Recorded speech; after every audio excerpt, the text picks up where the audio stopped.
ದೇವರ ಕೃಪೆ ಅತಿಶಯವಾದದ್ದು. ದೇವನ ಕೃಪ ಅತಿಶಯమైనది.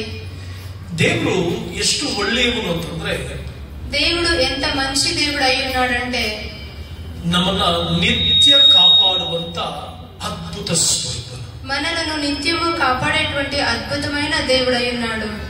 ನಾನು ಒಂದು ಸಂಗತಿಯನ್ನ ಹೇಳಿ ನಾನು ಪ್ರಸಂಗವನ್ನು ಮುಂದುವರಿಸ್ತೇನೆ.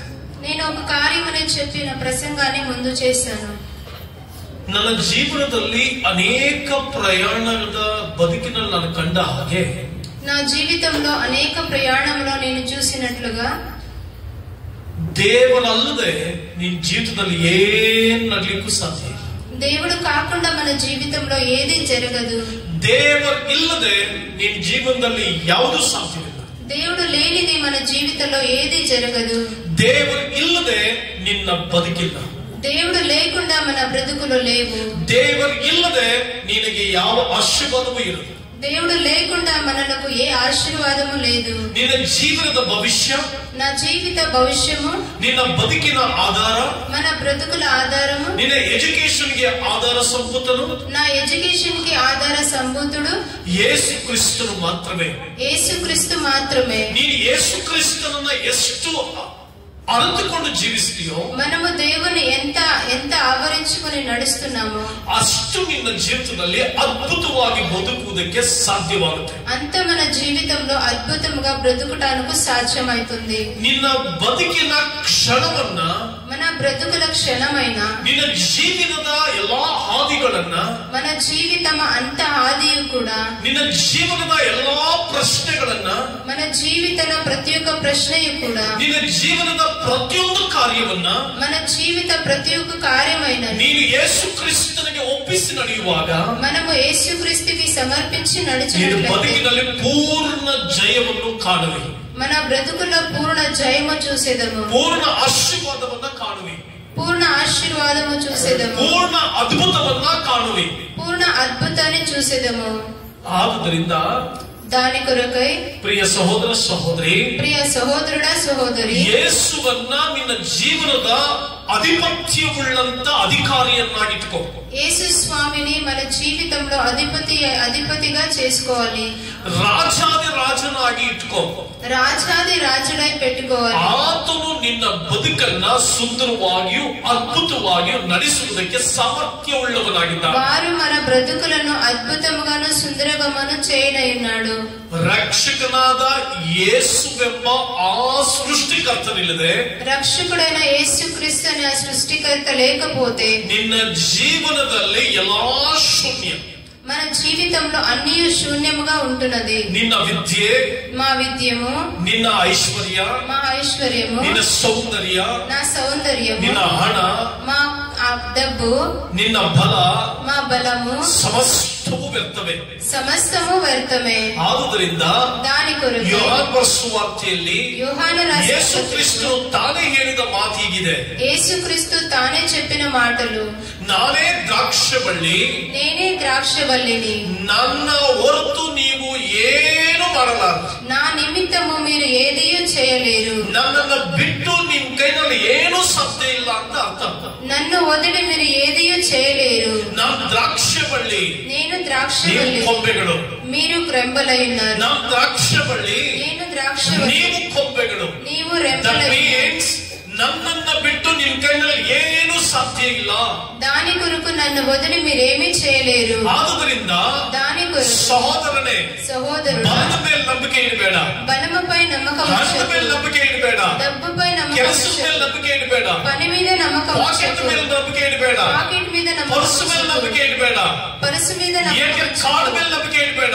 ఏటీఎం కార్డు మీద నమ్మకం ఉంచకు. ನಿನ್ನನ್ನ ಹತೋಟಿಗೆ ಇಟ್ಟುಕೊಂಡು, నిన్ను అతోటికి తీసుకుని ಸಮಸ್ತ ಭೂರಾಶಿಗಳನ್ನ ಹತೋಟಿಯಲ್ಲಿ ಇಟ್ಟುಕೊಂಡು, సమస్త భూలోకముని అతోటిలో ಆಕಾಶದಲ್ಲಿ ಸಿಂಹಾಸನದ ಮೇಲೆ ಕುಳಿತು ಆಡಳಿತ ಮಾಡ್ತಾ ಇದ್ದಾನಲ್ಲ, ಆತನನ್ನ ನಿನ್ನ ಜೀವಿತದ ಆಧಾರವಾಗಿಟ್ಕೋ. ఆకాశం పైన సింహాసన రూఢుడైన దేవునిపై ఆధారపడుము. ಆಗ ಆತ ನಿನ್ನ ಬದುಕನ್ನು ಆಶೀರ್ವದಿಸ್ತಾನೆ. అప్పుడు అతడు నీ బ్రతుకును ఆశీర్వదించెదడు. ನಿನ್ನ ಜೀವನದ ಎಲ್ಲಾ ಕ್ಷಣಗಳನ್ನ నీ జీవిత ప్రతి ఒక్క క్షణమును ಯೇಸುವಿಗೆ ಒಪ್ಪಿಸಿಕೊಡು. యేసు స్వామికి సమర్పించుము. ಆತ ನಿನ್ನ ನಡೆಸ್ತಾನೆ. వారు నిన్ను నడిపించుదరు. ಆತನಿಲ್ಲದೆ, వారు లేకుండగా, ಆತನ ಸಾನ್ನಿಧ್ಯ ಇಲ್ಲದೆ, వారి సాన్నిధ్యం ಆತನ లేకుండగా, ವಾಕ್ಯ ಇಲ್ಲದೆ వారి వాక్యం ನಿನ್ನ లేకుండగా ಬದುಕಿನಲ್ಲಿ ಏನ್ ಮಾಡ್ಲಿಕ್ಕೂ ಸಾಧ್ಯ ಇಲ್ಲ. మన బ్రతుకులో ఏది చేయలేము. ಆದುದರಿಂದ దాని కొరకై ದೇವರಿಗಾಗಿ ಕಾದಿದ್ದು, దేవుని కొరకు వేచి ఉండి, ಆತನನ್ನೇ ಅವಲಂಬಿಸಿ వారినే ఎదురు చూస్తూ ಮುಂದೆ ಸಾಗಿ ಹೋಗಿರಿ. ముందుకు నడిచెదము. ಈ ದಿನ ನಾನು ಮಾತನಾಡುವಂತ ದೈವಿಕ ಸಂದೇಶ, ఈ రోజు దేవుని కొరకు మాట్లాడే వాక్యము ದೀರ್ಘಾವಧಿ ಕಾಯುವಿಕೆ, దీర్ఘకాలము ఎదురు చూచుట, ಪೂರ್ಣ ಆಶೀರ್ವಾದ. పరిపూర్ణమైన ఆశీర్వాదం. ದೀರ್ಘ ಕಾಯುವುದರಿಂದ దీర్ఘకాలపు ఎదురు చూచుట ಪೂರ್ಣ ಆಶೀರ್ವಾದ ಹೊಂದಬಹುದು. పూర్ణ ఆశీర్వాదము పొందవచ్చును. ಅನೇಕರಿಗೆ ಈ ದಿನಗಳಲ್ಲಿ అనేకులకు ఈ రోజుల్లో ದೇವರಿಗಾಗಿ ಕಾಯುವಂತದ್ದು ಕಷ್ಟ. దేవుని కోసం ఎదురు చూచుట వ్యర్థము. ದೀರ್ಘಕಾಲದ ಕಾಯುವಿಕೆ, దీర్ఘకాలపు ఎదురు చూచుట ಪೂರ್ಣ ಆಶೀರ್ವಾದ ಹೊಂದುವುದಕ್ಕೆ పూర్ణ ఆశీర్వాదం పొందుకొనుటకు ಹೆಜ್ಜೆಯ ಗುರುತು. అడుగుల జాడు. ಪ್ರಿಯ ಸಹೋದರನೇ ಸಹೋದರಿ, ప్రియ సహోదరుడా, ಆದಿಕಾಂಡ 24ನೇ ಅಧ್ಯಾಯ 1ನೇ ವಚನದಲ್ಲಿ ಈ ರೀತಿ ಬರೆದಿದೆ. ఆదికాండము 24వ అధ్యాయము 1వ వాక్యములో చెప్పుచున్నది, ಅಬ್ರಹಾಮನು ಬಹುದಿನದ ವೃದ್ಧನಾದನು, అబ్రహాము బహుదీనుడై ఉన్నాడు, ಯೆಹೋವನು ಅವನನ್ನು ಸಕಲ ವಿಷಯಗಳಲ್ಲಿ ಆಶೀರ್ವದಿಸಿದನು.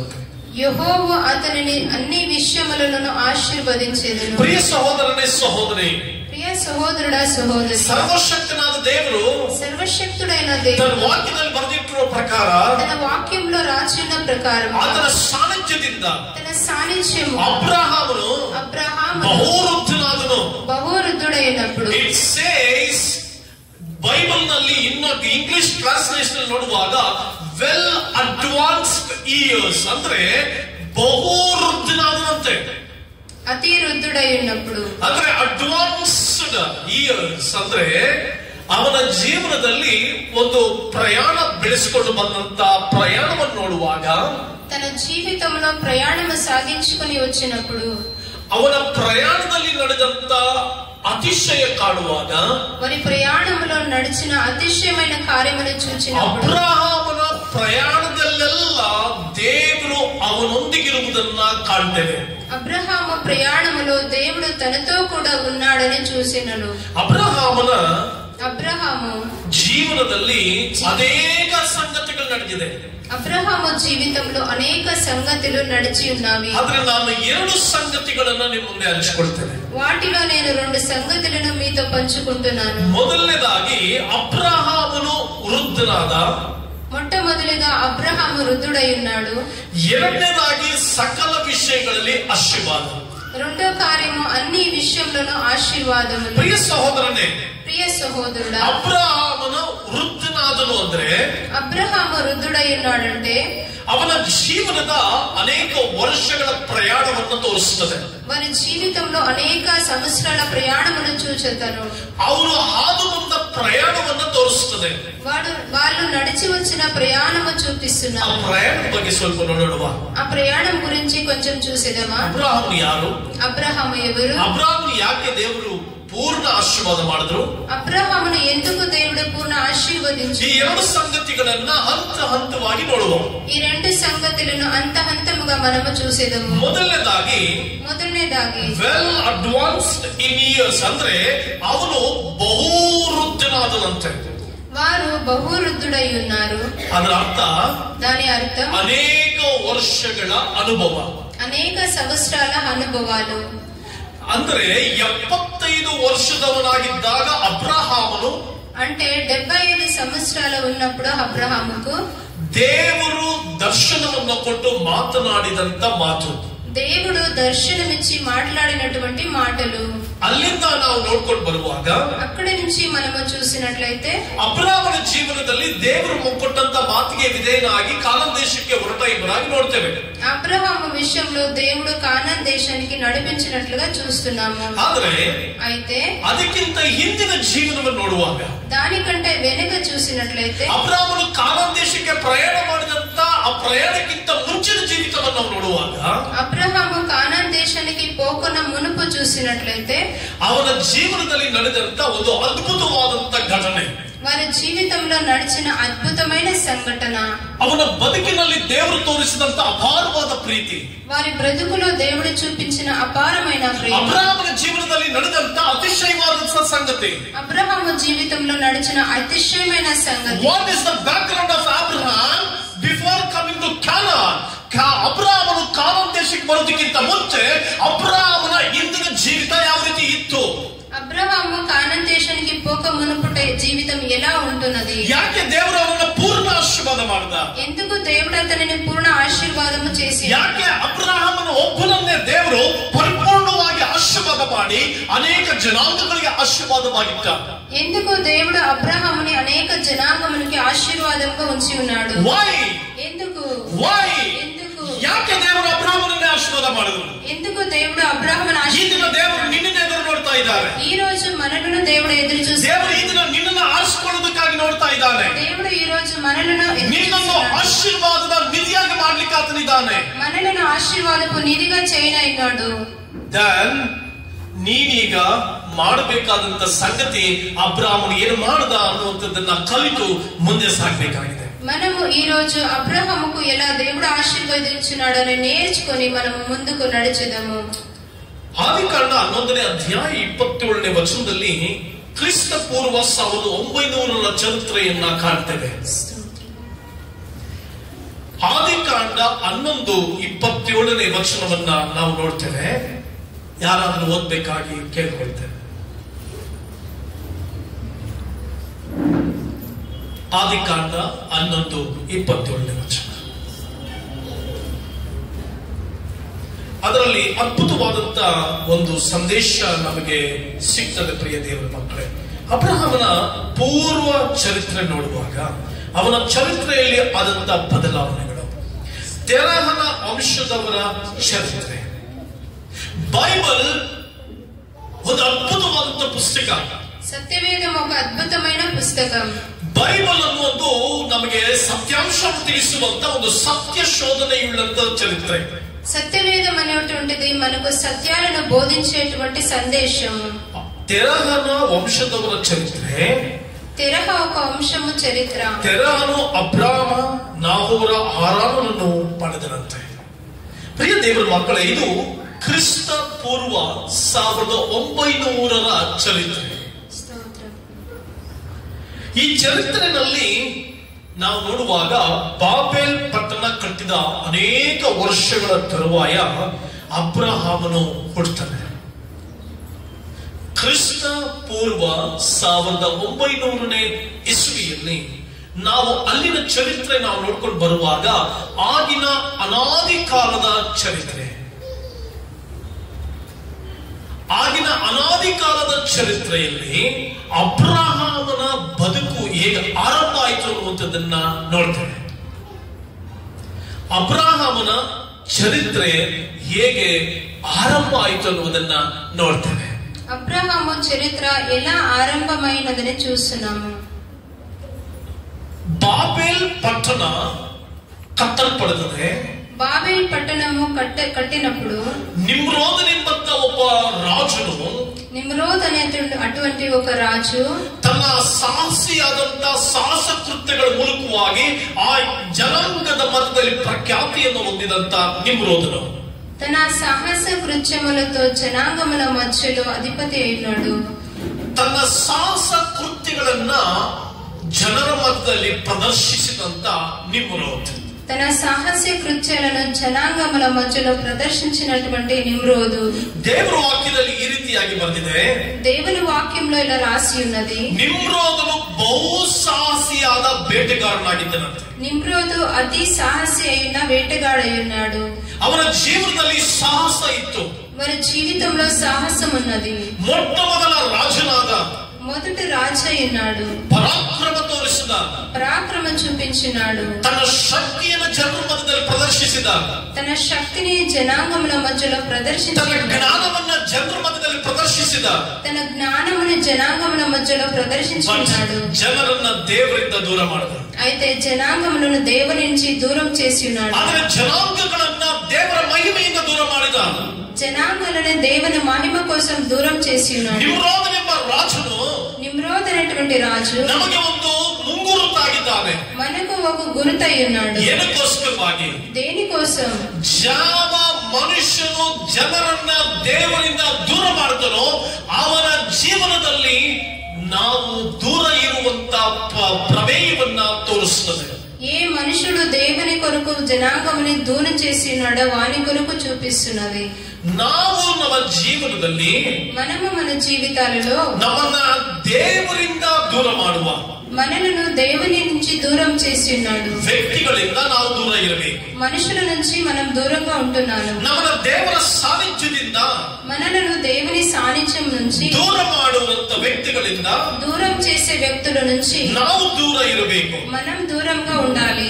ನಮ್ಮನ್ನು ದೇವರ ವಾಕ್ಯದಿಂದ ದೂರ ಮಾಡುವ మనలను దేవుని వాక్యం నుంచి దూరం చేసే ದುಷ್ಟ ಮನಸ್ಥಿತಿಯ దుష్ట మనస్థితుల నుంచి ನಿಮ್ರೋದ ನಾವು ದೂರ ಇರಬೇಕು. మనం దూరంగా ఉండాలి. ಪ್ರಿಯರೇ, ప్రియుడా, ಕ್ರಿಸ್ತನಲ್ಲಿ ಪ್ರಿಯರೇ, క్రీస్తు యేసు ಈ ದಿನ ನಿಮ್ಮ ಜೀವಿತದಲ್ಲಿ ఈ రోజు ಅಬ್ರಹಾಮನು ಒಂದು ಗುರುತಾಗಿದ್ದಾನೆ. ಅಬ್ರಹಾము ఒక గురుతై ఉన్నాడు. ನಿಮ್ರೋದನು ಒಂದು ಗುರುತಾಗಿದ್ದಾನೆ. నిమ్రోదు ఒక గురుతై. ನಿಮ್ರೋದನು ಸಾಹಸ, ಶಕ್ತಿ, ಬಲము, ಜ್ಞಾನము, ವಿವೇಕము, ಐಶ್ವರ್ಯము ಎಲ್ಲವನ್ನ ಪಡೆದವನಾಗಿ అన్నీయు తీసుకున్నవాడు. ಜನರ నుంచి ಅನೇಕ ಪ್ರಖ್ಯಾತಿಯನ್ನು ಪಡೆದ, ಅನೇಕమైన ಪ್ರಖ್ಯಾತಿ ನೊಂದಿನವಾడు. ಹೊಗಳಿಕೆಯನ್ನು ಪಡೆದ ನಿಮ್ರೋದ ಮೆಚ್ಚುಗೆಯನ್ನು తీసుకొని ಜನರನ್ನೇ ದೇವರಿಂದ ದೂರ ಮಾಡಿದ. జనాంగములను దేవ నుంచి దూరం చేస్తున్నాడు. ಹೀಗೆ ಪ್ರಯಾಣ ಬೆಳೀತು. ಹೀಗೆ ಪ್ರಯಾಣವು ಸಾಗಿ ಬಾಬೆಲ್ ಪಟ್ಟಣ ಕೆಡವಲ್ಪಡ್ತು. బాబెల్ పట్టణం కూలిపోయినది. ಭಾಷೆ ತಾರುಮಾರಾಯಿತು. భాషలు తారుమారైనది. ಅಲ್ಲಿ ದೇವರು ಮಧ್ಯಸ್ಥಿಕೆ ವಹಿಸಿದ್ರು. అక్కడ దేవుడు మధ్యస్థిక వచ్చి ಎಲ್ಲಿ ನಿಮ್ ಜೀವಿತದಲ್ಲಿ ದೇವರು ಇಲ್ವೋ, ఎక్కడ మన జీవితంలో దేవుడు లేడు, ಎಲ್ಲಿ ವಾಕ್ಯ ಇಲ್ವೋ, ఎక్కడ వాక్యం లేదు, ಎಲ್ಲಿ ದೇವರ ಪ್ರಸನ್ನತೆ ಇಲ್ವೋ, ఎక్కడ దేవుడు ಎಲ್ಲಿ ದೇವರ ಸಾನ್ನಿಧ್ಯ ಇಲ್ವೋ, ఎక్కడ దేవుని సాన్నిధ్యం లేదు, అక్కడ ನಿನ್ನ ದೇವರು ಬಹುವಾಗಿ ಪ್ರೀತಿಸುವುದರಿಂದ, మనల్ని దేవుడు అతిగా ಅತಿಶಯವಾಗಿ ಪ್ರೀತಿ ಮಾಡೋದರಿಂದ, అతిశయంగా ప్రేమించడం ಜನರಿಂದ, అక్కడ అటువంటి జనాంగం, ಸ್ಥಳಗಳಿಂದ, అటువంటి స్థలాలు, ಸನ್ನಿವೇಶಗಳಿಂದ, అటువంటి సన్నివేశాలు ದೇವರು ಬಿಡಿಸುವುದಕ್ಕಾಗಿ దేవుడు ತಾನೇ ಇಳಿದು ಬರ್ತಾನೆ. దేవుడు తాను వస్తున్నాడు. ಹೇಗೆ ಇಳಿದು ಬರ್ತಾನೆ? ಸುಮ್ಮನೆ ದೇವರು ಹಾಗೆ ತನ್ನ ಸಾರೂಪ್ಯ ತೋರಿಸ್ಬಿಡೋದಿಲ್ಲ. అలాగనే దేవుడు తన ಫಿಸಿಕಲ್ ಆಗಿ ಬರೋದಿಲ್ಲ. హల్లెలూయా. ಗಾಡ್ ವಿಲ್ ಯೂಸ್, ದೇವರು ತನ್ನ ಪ್ರತಿನಿಧಿಗಳನ್ನ ನಿನಗಾಗಿ ಉಪಯೋಗಿಸಿ ನಿನ್ನನ್ನ ದೇವರಿಂದ ದೂರ ಮಾಡುವಂತ ಜನಾಂಗಗಳಿಂದ ನಿನ್ನನ್ನು ಪ್ರತ್ಯೇಕಪಡಿಸ್ತಾನೆ. దేవుడు తానే మనలను ప్రతినిధులుగా ఉపయోగించి మనను దూరం చేసే జనాంగం నుంచి ప్రత్యేకించనున్నాడు. ಅದು ದೇವರ ಅತಿಶಯ. అటువంటిది దేవుని అతిశయకార్యం. ಇದೇ ರೀತಿಯಾಗಿ ನಡೀತಾ ಇದ್ದಂತಹ ಆ ಕಾಲಘಟ್ಟಲೆ, ఇలాగనే జరుగుచున్న ఆ కాలంలో, ಅದು ಅಬ್ರಹಾಮನ ಕಾಲಘಟ್ಟಲೆ, అబ్రహాము కాలంలో ದೇವರು ಹೃದಯ ನೊಂದೋಗಿತ್ತು. దేవుని హృదయము బహు వేదన. ದೇವರು ಕಾಯ್ತಾನೇ ಇದ್ರು. దేవుడు ఎదురు చూస్తూనే ఉన్నాడు. God waited. దేవుడు ఎదురు చూస్తున్నాడు. ದೇವರು ಕಾಯ್ತಾನೇ ಇದ್ರು. దేవుడు ఎదురు చూస్తున్నాడు. ಆಗ ದೇವರು, అప్పుడు దేవుడు ಅಬ್ರಹಾಮನನ್ನ ಕಂಡ. అబ్రహాముని చూస్తున్నాడు. ಪ್ರಿಯ ದೇವರ ಮಕ್ಕಳೇ, ಮೆಸೊಪೊತಾಮಿಯಾ ಅನ್ನುವಂತ ಆ ಪ್ರಾಂತ್ಯದಿಂದ, ప్రియ దేవుని బిడ్డల, మెసొపొతామియా అనేటువంటి ప్రాంతం నుంచి ಅಮೋರಿಯರ ಸಾಮ್ರಾಜ್ಯ ಆಡಳಿತ ಮಾಡ್ತಾ ಇತ್ತು. అమోరియుల సామ్రాజ్యము ఆడళితము చేసినది. ಅಮೋರಿಯರು ಸಾಮ್ರಾಜ್ಯ ಕಟ್ಟಿಕೊಂಡು, అమోరియులు సామ్రాజ్యముని కట్టుకొని ತಮ್ಮದೇ ಆದ ಪದ್ಧತಿಗಳು, తమదే అయినటువంటి పద్ధతులను, ತಮ್ಮದೇ ಆದಂತ ಸಂಸ್ಕಾರಗಳು, తమదే అయినటువంటి సంస్కారములను, ತಮ್ಮದೇ ಆದಂತ ನಿಯಮಗಳಲ್ಲಿ తమదే అయినటువంటి నీరు ಜನರನ್ನ ಬಂಧಿಸಿ, జనాంగములను బంధించి ಅವರ ಇಷ್ಟ ಬಂದ ಹಾಗೆ ಜನರನ್ನ ನಡೆಸ್ತಾ ಇದ್ದಂತ ಕಾಲಘಟ್ಟಲೆ, వారి ఇష్టార్థంగా జనాంగమును నడిచినటువంటి సమయంలో ಜನರನ್ನ ಸೃಷ್ಟಿಕರ್ತನಿಂದ ದೂರ ಮಾಡಿ, జనాంగముని సృష్టికర్త నుంచి దూరం చేసి ಸೃಷ್ಟಿ ವಸ್ತುಗಳನ್ನ ಆರಾಧಿಸುವಂತೆ ಪ್ರೇರೇಪಿಸ್ತಾ ಇದ್ದಂತ ಕಾಲಘಟ್ಟಲೆ, సృష్టి వస్తువులను ఆరాధించేందుకు ప్రేరేపించినటువంటి కాలంలో ಬೆಳಕಿಗೆ ಮೂಲ ಕಾರಣನಾದ ದೇವರಿಂದ, వెలుగుకి మూల కారణమైన దేవుని నుంచి ಜನರನ್ನ ದೂರ ಮಾಡಿ ಕತ್ತಲೆ ಕಡೆಗೆ ನಡೆಸ್ತಾ ಇದ್ದಂತ ಕಾಲಘಟ್ಟಲೆ, జనాంగములను దూరం చేసి చీకటిలోనికి నడిపించేటువంటి కాలంలో ಅಸತ್ಯము నుంచి ಜನರನ್ನು ನಡೆಸಿ ಜನಾಂಗಗಳನ್ನು ನಡಿಸಿ ಅಸತ್ಯದ ಕಡೆಗೆ ನಡೆಸುತ್ತಾ అసత్యములోనికి నడిచి సత్యದಿಂದ దూర ಮಾಡಿದಂತ ಕಾಲಘಟ್ಟಲೆ సత్యము నుంచి దూరం చేసినటువంటి కాలములు శాపాలను అనుభవించులాగున ಜನರನ್ನ ಪ್ರೇರೇಪಿಸಿ ಜನಾಂಗಗಳನ್ನು ಪ್ರೇರೇಪಿಸಿ ಆಶೀರ್ವಾದಕ್ಕೆ ಮೂಲಕರ್ತೃವಾದ ಆಶೀರ್ವಾದಕ್ಕೆ ಮೂಲಾಧಿಪತಿవై ದೇವರಿಂದ ದೂರ ಮಾಡಿದಂತ ಕಾಲಘಟ್ಟಲೆ దేవుని నుంచి దూరం చేసినటువంటి విగ్రహారాధಕರಾಗಿದ್ದಂತ ಕಾಲಘಟ್ಟಲೆ విగ్రహారాధకులైన సత్యదేవರನ್ನ ಅರಿಯದೇ ಇರುವಂತ ಕಾಲಘಟ್ಟಲೆ సత్యదేవుని అరిక ఉండనటువంటి కాలం సత్యోపదేశಕ್ಕೆ ಕಿವಿಗೊಡದೇ ಇದ್ದಂತ ಕಾಲಘಟ್ಟಲೆ సత్యోపదేశమునికి చెవులు ఒగ్గికొండ కాలంలో ಆಗ ಒಬ್ಬ ಅಬ್ರಹಾಮನ ಜನನ అప్పుడు ఒక అబ్రహాము చరిత్ర ತೆರಹನ ಮಗನಾದಂತ ಅಬ್ರಹಾಮನು ಹುಟ್ಟಿದ ತೆರಹ కుమారుడైన అబ్రహాము పుట్టి ನಂಬಿಕೆಗೆ ಮೂಲ ಪಿತೃವಾದಂತ ಅಬ್ರಹಾಮನು ಹುಟ್ಟಿದ నమ్మకమునికి మూల పితృడైన అబ్రహాము పుట్టి ఉన్నాడు ದೇವರ ಒಂದೇ ಒಂದು ಮಾತಿಗೆ ವಿಧೇಯವಾಗುವಂತ ಸಂಸ್ಕಾರ ಬೆಳೆಸಿಕೊಂಡಂತ ಅಬ್ರಹಾಮನು ಹುಟ್ಟಿದ దేవుని మాటకు విధేయుడైనటువంటి అబ్రహాము పుట్టి ఉన్నాడు ದೇವರು ದರ್ಶನ ಕೊಟ್ಟು దేవుడు దర్శనమిచ్చి ಒಂದೇ ಮಾತನ್ನು ಹೇಳಿದಾಗ ఒకే మాట చెప్పినప్పుడు ಹಿಂದೆ ತಿರುಗಿ ನೋಡಿದ್ರೆ ದೇವರ ಮಾತಿಗೆ ವಿಧೇಯನಾದಂತ ಅಬ್ರಹಾಮ వెనక్కి తిరిగి చూడకుండా దేవుని మాటకు విధేయుడైనటువంటి అబ్రహాము ಎಂತ ಅಬ್ರಹಾಮನ ಬಗ್ಗೆ ಮಾತನಾಡಲಿಕ್ಕೆ ನಾನು ಸಂತೋಷವುಳ್ಳವನಾಗಿದ್ದೇನೆ ఇటువంటి అబ్రహాము గురించి మాట్లాడేందుకు నేను సంతోషించుచున్నాను పడుకున్నంత అబ్రహాముల ಬಗ್ಗೆ మాట్లాడಲಿಕ್ಕೆ సంతోషిಸ್ತೇನೆ వాగ్దానములను చేపట్టుకున్నటువంటి అబ్రహాము గురించి మాట్లాడుచున్నాను ನಂಬಿಕೆ ನೆರವೇರುವುದೆಂಬ ನಿರೀಕ್ಷೆ ಇಲ್ಲದೆ ಇರುವಾಗ నమ్మకము నెరవేరుతుంది అనేటువంటి నిరీక్ష లేనప్పుడు ನನ್ನ ಜೀವನದಲ್ಲಿ ಅದ್ಭುತ ನಡೆಯುತ್ತೆ ಅನ್ನುವಂತ ನಿರೀಕ್ಷೆ ಇಲ್ಲದೆ ಇರುವಾಗ నా జీవితంలో అద్భుతం నడుస్తున్నది అనే నిరీక్ష లేనప్పుడు ಎಲ್ಲ ಮುಗಿದೋಯ್ತು ಅಂತ ಅನುಕೊಳ್ಳುವಂತ ಸನ್ನಿವೇಶದಲ್ಲಿ అన్నీ అయిపోయింది అని అనుకున్న సన్నివేశంలో ದೇವರನ್ನು ಪೂರ್ಣ ನಂಬಿದ ಅಬ್ರಹಾಮನು దేవుని పూర్ణ మనసుతో నమ్మి ఉన్నాడు ಚಂಚಲವಿಲ್ಲದೆ ನಂಬಿದಂತ ಅಬ್ರಹಾಮನು ಚಂಚಲವಿಲ್ಲದೆ ಎರಡು ಮನಸ್ಸಿಲ್ಲದೆ ನಂಬಿದಂತ ಅಬ್ರಹಾಮನು రెండు మనసు లేకున్నటువంటి అబ్రహాము ಎಂತ ಅಬ್ರಹಾಮನ ಕುರಿತು ನಾನು ಇದನ್ನು ಪ್ರಶಂಸಿಸ್ತಾ ಇದ್ದೇನೆ ఇటువంటి అబ్రహాము గురించి నేను మీతో మాట్లాడుతున్నాను అబ్రహాము ಪೂರ್ವ ಸ್ಥಿತಿ ನೋಡುವಾಗ అబ్రహాము వెనుకటి స్థితి చూసినప్పుడు ಅವನೊಬ್ಬ ವಿಗ್ರಹಾರಾಧಕನಾಗಿದ್ದ అతడు ఒక విగ్రహారాధకుడు అయి ఉన్నాడు ದೇವರನ್ನ ಅರಿಯದೇ ಇರುವಂತ ವ್ಯಕ್ತಿ దేవుని తెలియకున్నటువంటి ಸೃಷ್ಟಿಕರ್ತನ ಬಗ್ಗೆ ಅರಿವಿಲ್ಲ సృష్టికర్త ఎవరంటే తెలియదు ಸತ್ಯದೇವರ ಬಗ್ಗೆ ಅರಿವಿಲ್ಲ నిజమైన దేవుడు తెలియదు ಇಂಥ ಸಂದರ್ಭದಲ್ಲಿ ದೇವರು ಅಬ್ರಹಾಮನನ್ನ ಸಂಧಿಸಿದ ఇటువంటి సమయంలో దేవుడు అబ్రహాముని దర్శించినాడు 12ನೇ ಅಧ್ಯಾಯದಲ್ಲಿ ದೇವರು ಅಬ್ರಹಾಮನಿಗೆ ಹೇಳ್ತಾರೆ 12వ అధ్యాయంలో దేవుడు అబ్రహాముకు చెప్తున్నాడు ಅಬ್ರಹಾಮ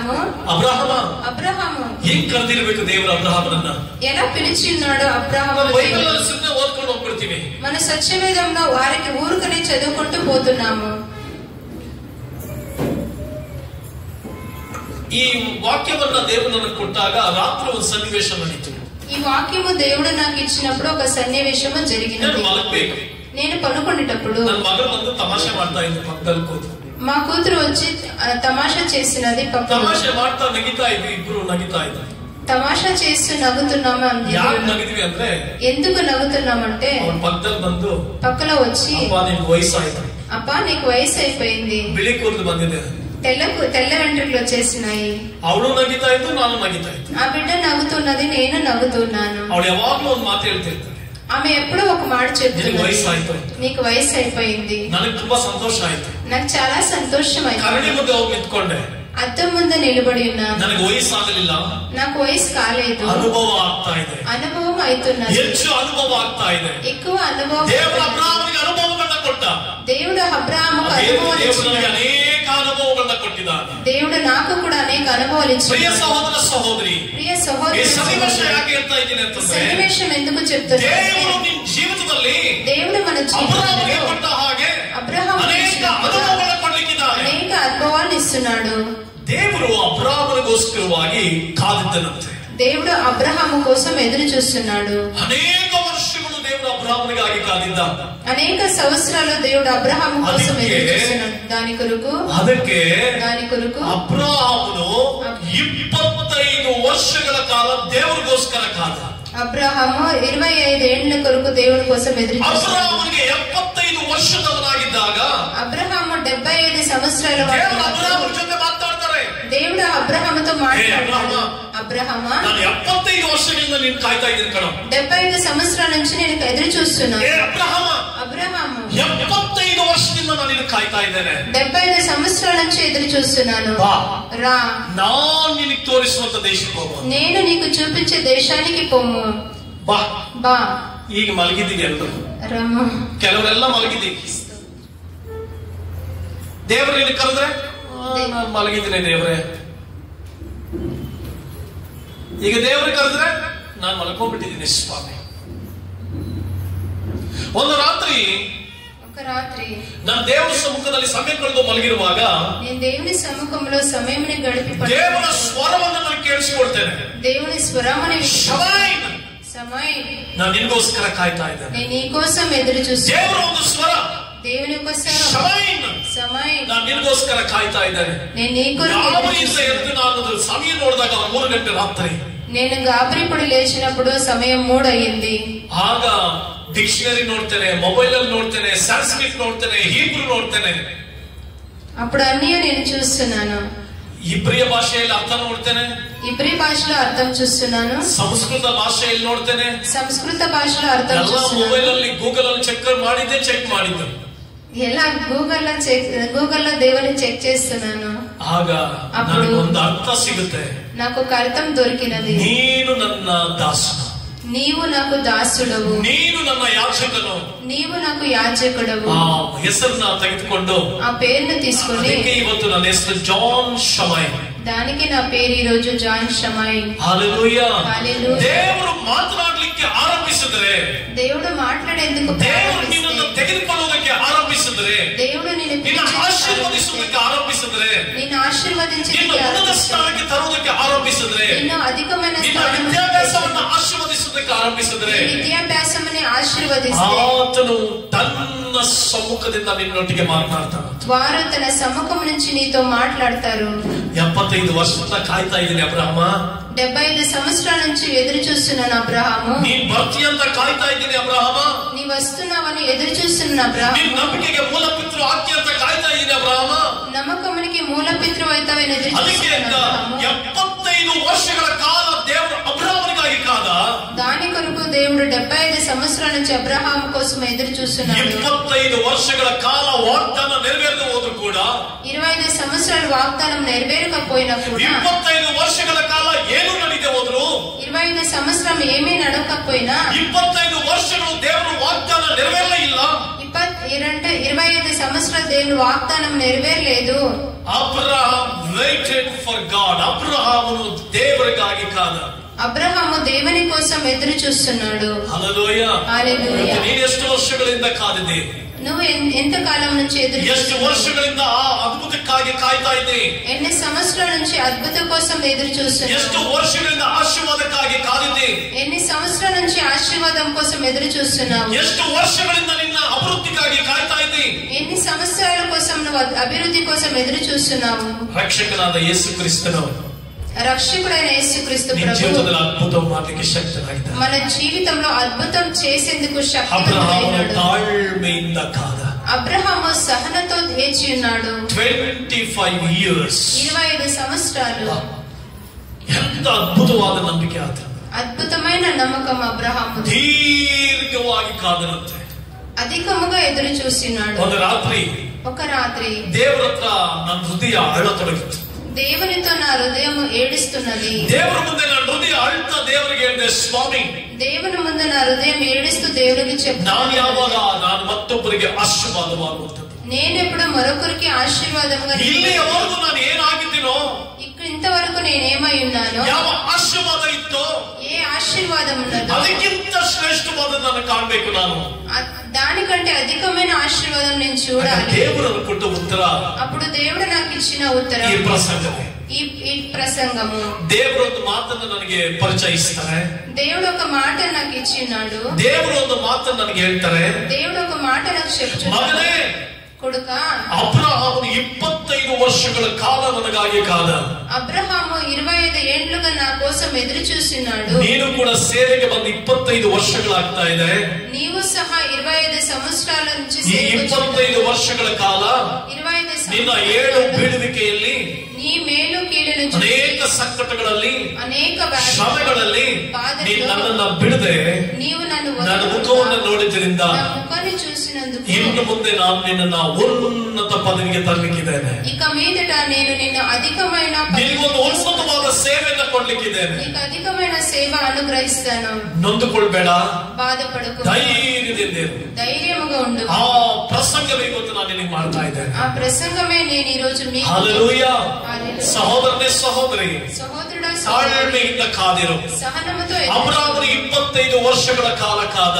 అబ్రహాము 25 ఏళ్లుగా ఎదురు చూస్తున్నాడు. ದೇವರಿಂದ ಅದ್ಭುತಗಳನ್ನು ಪಡೆಯುವುದಕ್ಕಾಗಿ, దేవుని నుంచి అద్భుతం, ದೇವರಿಂದ ವಾಗ್ದಾನವನ್ನು ಅನುಭವಿಸುವುದಕ್ಕಾಗಿ, దేవుని నుంచి వాగ్దానం, ಈಸಾಕನೆಂಬ ಮಗನನ್ನು ಹೊಂದುವುದಕ್ಕಾಗಿ ఇస్సాకు అనేటువంటి 25 years 25 సంవత్సరాలుగా ಅಬ್ರಹಾಮನು ಕಾದ.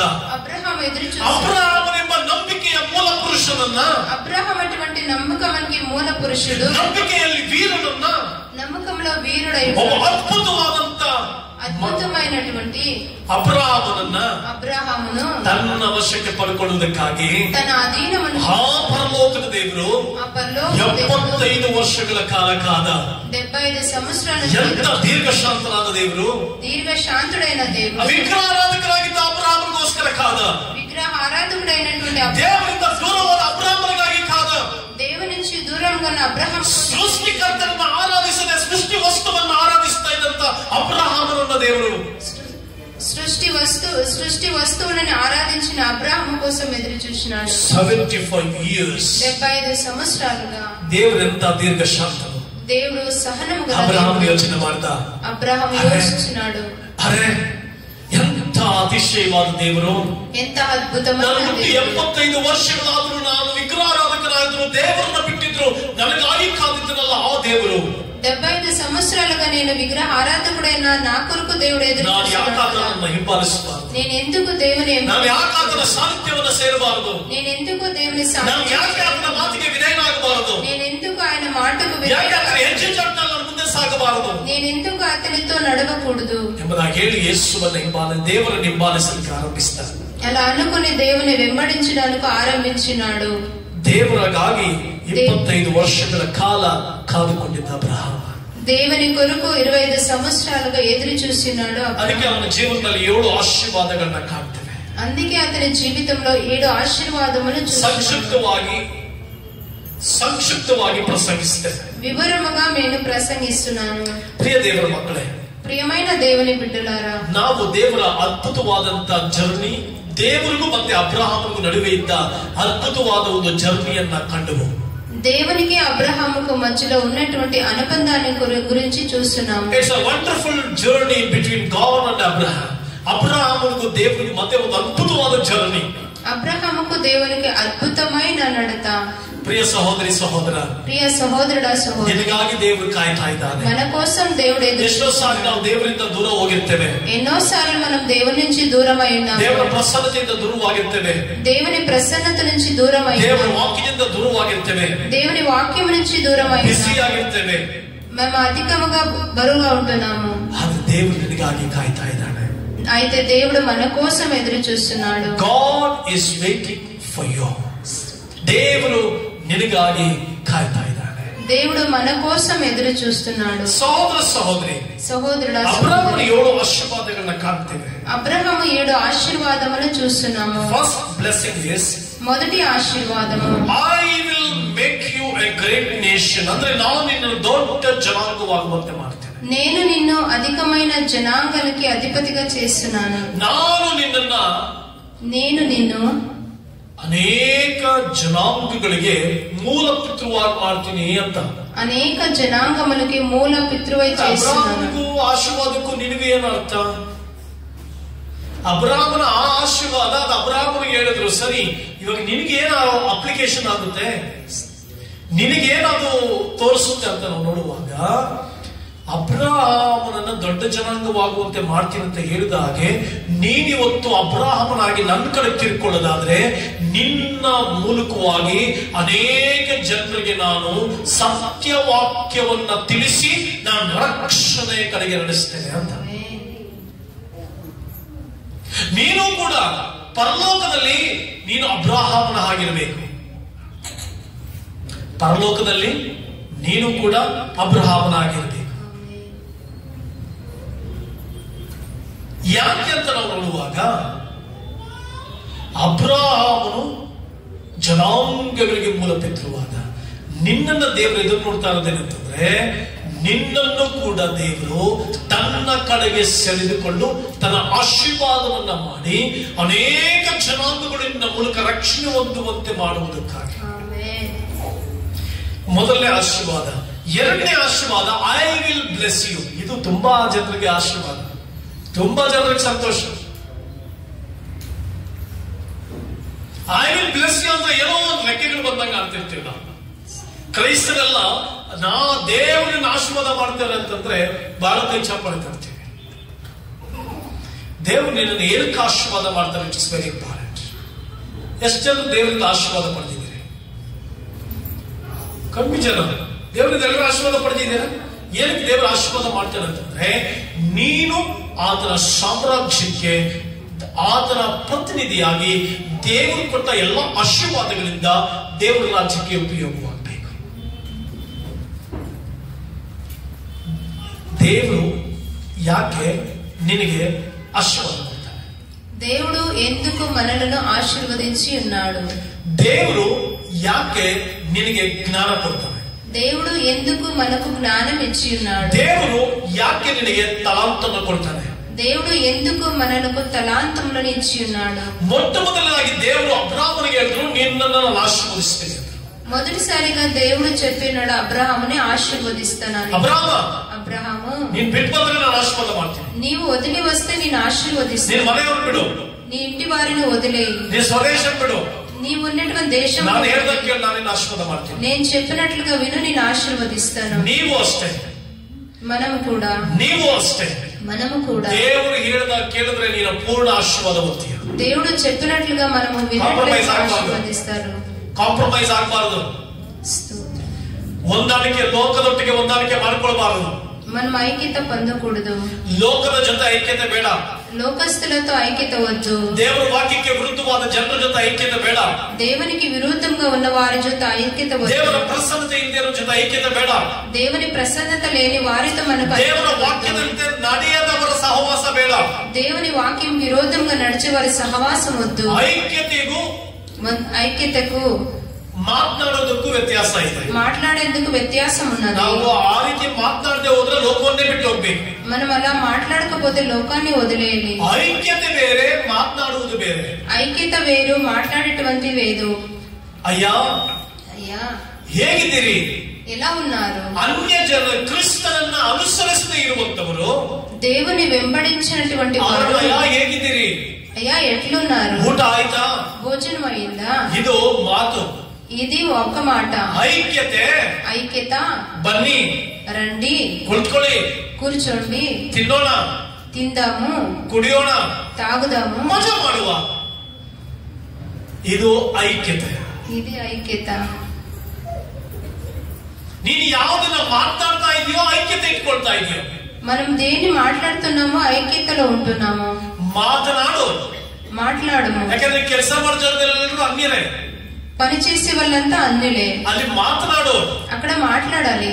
But don't compromise. ಐಕ್ಯತೆ ಇಟ್ಕೊಳ್ಬೇಡ. అయితే వారితో ఐక్యత వద్దు. ಆಗ ದೇವರ ಆಶೀರ್ವಾದ ಮಾಡ್ತಾರೆ. అప్పుడు దేవుడు ఆశీర్వదిస్తాడు. నించుకో, దేవుని కొరకు నిలబడు. ಕೆಲಸ ಜಾಗದಲ್ಲಿ ದೇವರಿಗಾಗಿ ನಿಂತ್ಕೋ, పని చేసే స్థలంలో ಸಂಬಂಧಿಕರ ಮಧ್ಯದಲ್ಲಿ ದೇವರಿಗಾಗಿ ನಿಂತ್ಕೋ, సంబంధికుల మధ్యలో దేవుని కోసం నిలబడు. Stand for Jesus.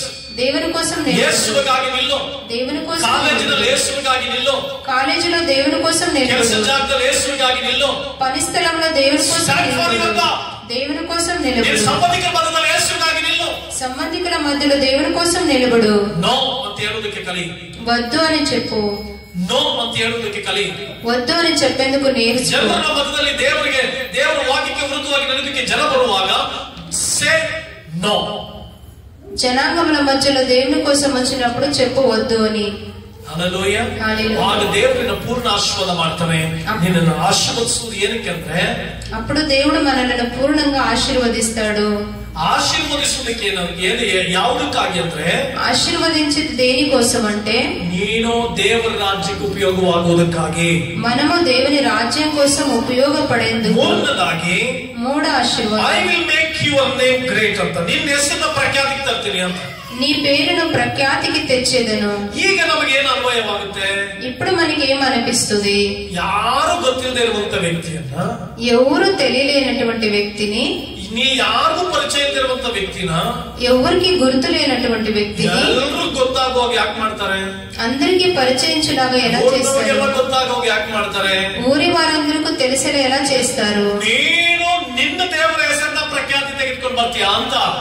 నేను నా దేవుని పేరుని ప్రఖ్యాతికి తీసుకొని వస్తాను. ప్రఖ్యాతి ಮಾಡ್ತಾರಂದ್ರೆ, మన పేరుని ఎందుకు దేవుడు ప్రఖ్యాతి చేస్తాడంటే, మనం అందరికీ తెలిసినప్పుడు, ఆశీర్వదించబడ్డ ಮೇಲೆ, మనం అధికంగా ఆశీర్వాదం పొందినప్పుడు, ದೇವರ ಹೆಸರನ್ನ ಪ್ರಖ್ಯಾತಿ ತರ್ತೀಯ ಅಂತ, మనం దేవుని పేరుని ప్రఖ్యాతికి తీసుకొస్తామంటూ. ಈ ವಾಕ್ಯ ಓದುವಾಗ నేను ఈ వాక్యం చదివినప్పుడు ಹಾಗೆ ಸ್ವಲ್ಪ ಮೆಲುಕು ಹಾಕಿದೆ. అలాగనే దేవుని వాక్యం మెలుగు చేసిన, ನಾನು ಎಲ್ಲೋ ಬಿದ್ದಿದ್ದಂತ ನನ್ನ ಜೀವಿತ, ఎక్కడో పడి ఉన్నటువంటి నా జీవితాన్ని, ಯಾರಿಗೂ ಗೊತ್ತಿಲ್ಲದೆ ಇರುವಂತ ನನ್ನ ಜೀవిತ, ఎవరికి తెలియలేనటువంటి నా జీవితాన్ని ಅಂತ ನೋಡುವಾಗ ఎలా తీసుకొచ్చినారని చూసినప్పుడు, ಜೀವನ, అద్భుతమైన జీవితం. ನನ್ನ ಬದುಕನ್ನೇ ಆ ರೀತಿ ತಗೊಂಡು ನಿಲ್ಲಿಸಿದಾರಂದ್ರೆ, నా బ్రతుకుని అలా తీసుకొచ్చి నిలిపి ಕರ್ಕೊಂಡು ಹೋಗ್ತಾರೆ. ಈಗ దేవుడు ఎక్కడ తీసుకొని పోతాడు? ಯಾವುದೇ ಜಾಗದಲ್ಲಿ ದೇವರನ್ನ ಕರ್ಕೊಂಡು ಹೋಗ್ಲಿ, ఏ స్థలానికి దేవుడు తీసుకొని పోయినా, ಮುಂದೆ ಕರ್ಕೊಂಡು ಹೋಗ್ಲಿ, అధికారుల ఎదురులో తీసుకొని పోయినా, ಜನರ ಮುಂದೆ ಕರ್ಕೊಂಡು ಹೋಗ್ಲಿ, రాజకీయ వ్యక్తుల ముందు తీసుకొని పోయినా, బైబిల్ జೊತೆ ಹೋಗ್ತೇನೆ, ఈ సత్యవేదం జೊತೆలో పోతాను, ಕೊಟ್ಟು ಬರ್ತಾನೆ, ఇచ్చి వస్తాను. ನನ್ನ ದೇವರು ಎಷ್ಟು ಉನ್ನತವಾಗಿ ನನ್ನ ಹೆಸರನ್ನ ಮೇಲ್ ತರ್ತಾರೋ, దేవుడు ఎంత అధికముగా నా పేరును ఉన్నత ಅಷ್ಟೇ ಮೇಲ್ ತರ್ತಾನೆ. దేవుని పేరు కూడా ಪ್ರಖ್ಯಾತಿ ಮಾಡ್ತೀನಿ ಅಂತ ಹೇಳ್ತಿದಾರಂದ್ರೆ, దేవుడు ఎందుకు మన పేరును ప్రఖ్యాతి చేస్తానని చెప్తారంటే, ಎಲ್ಲರೂ ಗೊತ್ತಾಗೋದು ಮಾಡ್ತಾರಂದ್ರೆ, కాలేజీలో ఎందుకు నేను అందరికీ తెలిసేలా చేస్తాడంటే, ಯಾಕೆ ದೇವರು ಅನೇಕರಿಗೆ ಮಾದರಿ ಆಗಿರ್ತಾರಂದ್ರೆ, మన ఊర్లో ఎందుకు దేవుడు మనకి మాదిరికరంగా ఉంచుతాడంటే, ನನ್ನ ಗಲ್ ಗಲ್ ಗಲ್ ಅಂತ ತೋರ್ಸಕ್ಕಲ್ಲ, కాల్గెజ్జె గల్ గల్ అని తోసకల్లా, కాల్లో గెజ్జలేసుకొని తిరగడం కాదు. నన్ను దేవుడు ఆశీర్వాదం చేస్తున్నాడు చేస్తున్నాడు చేస్తున్నాడు కాదు, అది కల్లా, దానికోసం కాదు. మరి దేనికోసం? ದೇವರ ನಾಮವನ್ನು ಮೇಲೆತ್ತುವುದಕ್ಕೆ, దేవుని నామాన్ని పైకెత్తి, ದೇವರ ನಾಮವನ್ನು ಘನಪಡಿಸುವುದಕ್ಕೆ, దేవుని నామాన్ని ఘనపరచు, ದೇವರ ನಾಮವನ್ನು ಮೇಲೆತ್ತಿ దేవుని నామాన్ని ప్రఖ్యాతిపడిಸುವುದಕ್ಕೆ దేవుడిని ఆశీర్వదిస్తాడు. ప్రఖ్యాతికి తీసుకొచ్చేందుకు దేవుడు పిలిచినాడు. He was known by king, ಅಂದ್ರೆ ರಾಜರಿಗೆಲ್ಲ ಗೊತ್ತಾದಂತೆ, ರಾಜರಿಗಂತೂ తెలిసినట్లు చేసినాడు. ಯಾಕಂದ್ರೆ ಅವನ ಮನೆಯಲ್ಲಿ ಅನೇಕ ದಾಸರನ್ನ ಬೆಳೆಸ್ತಾ, ఎందుకంటే వారి ఇంట్లో అనేక దాసుల్ని పెంచినాడు, ಕೆಲಸದವರನ್ನು ಬೆಳೆಸ್ತಾ, పనివారిని పెంచినాడు, యుద్ధಕ್ಕೆ ಹೋದ, యుద్ధానికి పోయినాడు, లోటನ್ನ ಬಿಡಿಸಿಕೊಂಡು ಬಂದ, లోటుని పిలుచుకొచ్చినాడు. దేవుడు ఏం ఎదురు ನೋಡ್ತಾ ఇದ್ದಾರೆ ಗೊತ್ತಾ? దేవుడు ఏం ఎదురు చూస్తున్నాడు తెలుసా? ಬರ್ತಿದೆ, యూదు రాసిన పత్రికలో, ಬೆಂಕಿಯ ಬಾಯೊಳಗಿಂದ ಎಳೆದು ರಕ್ಷಿಸಿರಿ, అగ్ని జ్వాలలో నుంచి విడిచి రక్షించండి, నరకದ యాతనెలుగుత ಜನರನ್ನ ಬೆಂಕಿಯ ಬಾಯೊಳಗಿಂದ ಎಳೆದು ರಕ್ಷಿಸಿರಿ ಅಂತ, నరకములో నుంచి ప్రజలను రక్షించండి అని ನೀನು ಅನೇಕ ಜನಾಂಗಗಳಿಗೆ ಬೆಳಕಾಗಿ, మనము అనేక జనాంగాలకి వెలుగై, ನೀನು ಊರಿನಲ್ಲಿ, నా ఊర్లో, ನಿನ್ ಕೇರಿನಲ್ಲಿ, మా కేరిలో, ಬೀದಿನಲ್ಲಿ, మా వీధుల్లో ಜನರಿಗೆ ಸುವಾರ್ತೆ ಸಾರಿ జనాంగాలకు నరకದಿಂದ ಕರ್ಕೊಂಡು ಬಾ, నరకము నుంచి విడిపించుకొని రా. దేవుడు ఆశీర్వదిస్తాడు, అందుకే దేవుడు ఆశీర్వదిస్తాడు. ಮಾತ್ರ ಬಲ್ತೆ ದೇವರು you will be a blessing ಅಂತ, ಅಂದ್ರೆ ನೀನು ಆಶೀರ್ವಾದ ನಿಧಿ ಆಗಿರ್ತೀಯ, ಮತ್ತೊಬ್ಬರಿಗೆ ಆಶೀರ್ವಾದವಾಗಿರ್ಬೇಕು, నీవు ఆశీర్వాద నిధి ఉంటున్నావు. ಎಷ್ಟು ಜನ ನಿಮ್ಮಲ್ಲಿ ಮತ್ತೊಬ್ಬರಿಗೆ ಆಶೀರ್ವಾದ ಮಾಡಿದ್ದೀರಿ? ఎంతమంది మీలో మరొకరికి ఆశీర్వాదంగా ఉంటున్నారు? ಕೊಡಲ್ಪಟ್ಟಂತ ಹಣ, నీకు ఇచ్చినటువంటి డబ్బు, ఐశ్వర్యము, ఆస్తులు, డబ్బు, జ్ఞానము, వివేకము, బలము, శక్తితో ఎంతమందికి ఆశీర్వాదం అయి ఉన్నారు? ಇಲ್ಲ ಪಾಸ್ಟರ್, ನಾನು ನನ್ನ ಕುಟುಂಬ ಅಷ್ಟೇ ಇದ್ರಿ. లేదు పాస్టర్ గారు, నేను నా కుటుంబానికి ఆశీర్వాదంగా ఉంటున్నాను, మತ್ತೊಬ್ಬರಿಗೆ ಆಶೀರ್ವಾದವಾಗಿದೆ, మరొకరికి ఆశీర్వాదం. ಬೆಳೆದಂತೆಲ್ಲ, మేము పెరిగినట్లల్లా, ನೀನು ಹಾಕೊಳ್ಳೋದು ಉದಾಹರಣೆಗೆ ಉದಾಹರಣೆಗೂ ನಿನಗೆ ಹಾಕೊಳ್ಳೋದಕ್ಕೆ ಬಟ್ಟೆ ಇರಲಿಲ್ಲ, మనకు వేసుకోవడానికి బట్టలు లేవు. దేవుడు బీరు ತುಂಬಾ నిండే బట్టే. ఇప్పుడు దేవుడు బీరు నుంచి బట్టలు ఇచ్చినాడు. ಎಲ್ಲ ನಮ್ಮ ಸಭೆಯಲ್ಲಿರುವಂತ ಎಲ್ಲ ಸ್ತ್ರೀಯರ ಮನೆಗೆ ಹೋಗಿ మన మందిరంలో ఉండే ప్రతి స్త్రీ ఇంటికి పోతే బీరు తెగిದ್ರೆ బీరులో తీస్తే పురుషులకింత స్త్రీ బట్టలు ಜಾಸ್ತಿ, పురుషుల కన్నా స్త్రీల బట్టలు ఎక్కువ ఉంటున్నాయి. ಅಷ್ಟು ನಿನ್ನ ಆಶೀರ್ವಾದ ಮಾಡಿದ್ರೆ అంత దేవుడు నిన్ను ఆశీర్వదించింటే మತ್ತೊಬ್ಬರಿಗೆ ಏನು ಆಶೀರ್ವಾದ ಮಾಡ್ತಾ ಇದೀಯ, మరొకరికి ఎలా ఆశీర్వాదం చేస్తున్నావు, మತ್ತೊಬ್ಬರಿಗೆ ಏನು ಕೊಡ್ತಾ ಇದೀಯ, మరొకరికి ఏమి ఇస్తున్నావు. ಊಟ ತಿನ್ನೋದಕ್ಕೆ ಇಲ್ಲದೆ ಇರುವಾಗ భోజనం చేయడం లేకపోతే ನೆನೆಸ್ಕೊಂಡಾಗ ಬಿರಿಯಾನಿ ತಿನ್ಬಹುದು. ఈ రోజు ఆలోచిస్తే బిర్యానీ తినవచ్చు. ఆ ఊట తిన్నుವುದಕ್ಕಾಗದೇ ಇರುವಂತ ಜನರಿಗೆ, ఆ భోజనం తినేందుకు కాకుండా ప్రజలకు ఏం ಮಾಡ್ತಾ ಇದೀಯ, ఏం చేస్తున్నావు. దట్ ఈస్ బ్లెస్సింగ్, అది ఆశీర్వాదం. మತ್ತೊಬ್ಬರಿಗೆ ఏం ಮಾಡ್ತಾ ಇದೀಯ సహోదర, మరొకరికి ఏం చేస్తున్నావు, బడవರಿಗೆ ఏం ಮಾಡ್ತಾ ಇದೀಯ, బీద వాళ్ళకి ఏం చేస్తున్నావు. ನಿನ್ನ ಜೀವನದಲ್ಲಿ ನಿನಗೆ ಎಲ್ಲ ಸೌಖ್ಯವನ್ನ ದೇವರು ಎಲ್ಲ ಆಶೀರ್ವಾದ ಮಾಡಿದಾಗ ಯಾರಿಗೆ ನಿನಗಿಂತ ಕಮ್ಮಿ ಕೆಳಗಡೆ ಇದ್ದಾರೋ ಅವ್ರು ನೋಡಿ ಅವರಿಗೆ ನೀನೇನ್ ಮಾಡ್ತಾ ಇದೀಯೋ ಆವಾಗ ನೀನು ಮತ್ತೊಬ್ಬರಿಗೆ ಆಶೀರ್ವಾದ ಮಾಡಿದ್ಯಾ, ಇಲ್ಲಾಂದ್ರೆ ನೀನು ಆಶೀರ್ವಾದ ಮಾಡಿಲ್ಲ. ಮಾತ್ರವಲ್ಲದೆ ಅದಕ್ಕೆ ನಾವು ತುಂಬಾ ಜನರು ನಾನು ಕೇಳ್ತಿರ್ತಾರೆ, ಹೇಗ್ ನಡೆಸ್ತಾ ಇದ್ರಿ ನೀವು. అనేక మంది నన్ను అడుగుతుంటారు, ఎలా నడిపిస్తున్నారు మీరు. ಒಬ್ಬ ಪಾಸ್ಟರ್ ನನಗೆ ರೀಸೆಂಟ್ ಆಗಿ ಒಂದು ಮಾತು ಹೇಳಿದ್ರು. ఒక పాస్టర్ గారు నన్ను రీసెంట్ గా ఒక మాట అడిగినారు. పాస్టర్ నిన్ను కంటే ತುಂಬಾ ಪ್ರೀತಿ ನನಗೆ. పాస్టర్ గారు మిమ్మల్ని చూస్తే అధికమైన ప్రేమ నాకు. పాస్టర్ ಹೇಳಿದಕ್ಕೆ ಕೇಳಿಸ್ಕೊಂಡೆ, ಬೇರೆಯವರಾಗಿದ್ದಕ್ಕೆ ಮುಖದ ಮೇಲೆ ಹೊಡಿತಾ ಇದ್ದೆ. పాస్టర్ చెప్పేదానికి విన్నాను, వేరే వాళ్ళ ఏంటి నేను తిట్టేటువంటి వాడిని. పాస్టర్ ಹೇಳಿದ್ರು, ನೀವೊಬ್ಬ ಹೆಂಡತಿ ಗಂಡ. పాస్టర్ చెప్పినారు, మీరు ఒక స్త్రీకి పురుషుడు, ನಿಮ್ಮ ಮಕ್ಕಳಿಗೆ ತಂದೆ, మీ బిడ్డలకు తండ్రి, ಚರ್ಚ್ನಲ್ಲಿ ಪಾಸ್ಟರ್, చర్చిలో పాస్టర్, ಅನಾಥ ಮಕ್ಕಳಿಗೆ ತಂದೆ, అనాథ బిడ్డలకు తండ్రి. ಮಾತ್ರವಲ್ಲದೆ ಬೇರೆ ಬೇರೆ ಚರ್ಚ್ಗಳನ್ನ ಇದು ಮಾಡ್ತಾ ಇದ್ದೀರಿ. మాత్రం కాకుండా అనేక మందిరాలను నడుపుతున్నారు. ಮಾತ್ರವಲ್ಲದೆ ಈ ಕರ್ನಾಟಕದಲ್ಲಿ ಎಲ್ಲೇ ತೊಂದರೆ ಆದ್ರೂ ಪಾಸ್ಟರ್ಗಳಿಗೆ ಸ್ಪಂದಿಸ್ತೀರಿ. మాత్రం కాకుండా కర్ణాటకంలో ఎక్కడ సమస్య వచ్చినా ಬೆಳಗ್ಗೆ ತಕ್ಷಣ ವಾಕ್ಯನೂ ಹಂಚ್ತೀರಿ. అంత మాత్రం కాకుండా ఉదయం వాక్యం కూడా పంచుతున్నాను. ಇಷ್ಟೆಲ್ಲ ಹೆಂಗ್ ಸಾಧ್ಯ? ఇంతంతా ఎలా సాధ్యము? It's because of God. ఇది దేవుని నుంచి, ದೇವರ ಬಲದಿಂದ, దేవుని బలము నుంచి, ದೇವರ ಶಕ್ತಿಯಿಂದ, దేవుని శక్తి. ಯಾಕೆ ಹೇಳ್ತಾ ಇದ್ದೀನಿ ಅಂತಂದ್ರೆ, ఎందుకు చెప్తున్నాను, ಮತ್ತೊಬ್ಬರಿಗೆ ನೀನು ಆಶೀರ್ವಾದವಾಗಬೇಕು. మరొకరికి నీవు ವಿಶ್ವಾಸದ ಬೀರಿನಲ್ಲಿ ಎಷ್ಟು ಬಟ್ಟೆ ಇಟ್ಟಿದೆ ಅನ್ನೋದು ಮುಖ್ಯ ಅಲ್ಲ ನನಗೆ. విశ్వాసుల బీరులో ఎంత బట్టలు ಬಟ್ಟೆ ಬಂದ ಮೇಲೆ ಇನ್ನೊಬ್ಬರಿಗೆ ಬಟ್ಟೆ ಇಲ್ಲದೆ ಇರೋರಿಗೆ ಬಟ್ಟೆ ಕೊಡ್ತಾ ಇದೀಯಾ? అన్ని బట్టలు వచ్చినప్పుడు మరొకరికి బట్టలు ಎಷ್ಟು ಬಟ್ಟೆ ತುಂಬಿಸಿಕೊಂಡೆ ನನಗೆ ಬೇಕಾಗಿಲ್ಲ. నువ్వెంత కడుపు నింపుకుంటావు నాకు, ಎಷ್ಟು బిర్యానీ తిందే ಬೇಕಾಗಿಲ್ಲ. నువ్వెంత బిర్యానీ తిన్నావనేది ನಿನ್ನ ಮನೆಯಲ್ಲಿ ಎಷ್ಟು ಪಾತ್ರೆ ಇದೆ ಬೇಕಾಗಿಲ್ಲ. నీ ఇంట్లో ఎన్ని సామాన్లు. ಹೊಟ್ಟೆ ತುಂಬಿದ ಮೇಲೆ ಹೊಟ್ಟೆ ಹಸಿದವನಿಗೆ ಊಟ ಕೊಟ್ಟ ಅದೇ ಆಶೀರ್ವಾದ. ಇಲ್ಲದೆ ಹೋದ್ರೆ ನಿನ್ನ ಆಶೀರ್ವಾದ ದೇವರಿಂದ ಬಂದಂತ ಅದ್ಭುತವಾದ ಆಶೀರ್ವಾದ ಅಲ್ಲ. ನಿನಗಿವತ್ತು ಹೊಟ್ಟೆ ತುಂಬ ನೀನು ಊಟ ಮಾಡೋದಕ್ಕೆ ದೇವರು ಕೃಪೆ ಕೊಟ್ಟಿದ್ದಾನಂದ್ರೆ, ಊಟ ಇಲ್ಲದೆ ಹಸುವೆ ಇಲ್ಲಿರುವವನನ್ನ ನೀನು ಜ್ಞಾಪಿಸಿಕೊಂಡ್ರೆ ನೀನು ನಿಜವಾದ ಆಶೀರ್ವದಿಸಲ್ಪಟ್ಟವರು. I will bless those who bless you and curse those who curse you. ನಿನ್ನೆ ನೋಡಪ್ಪ ಅಬ್ರಹ್ಮ, ನೀನ್ ಯಾರ ಆಶೀರ್ವಾದ ಇದು ಪ್ರೊಟೆಕ್ಷನ್ ನಿನಗೆ.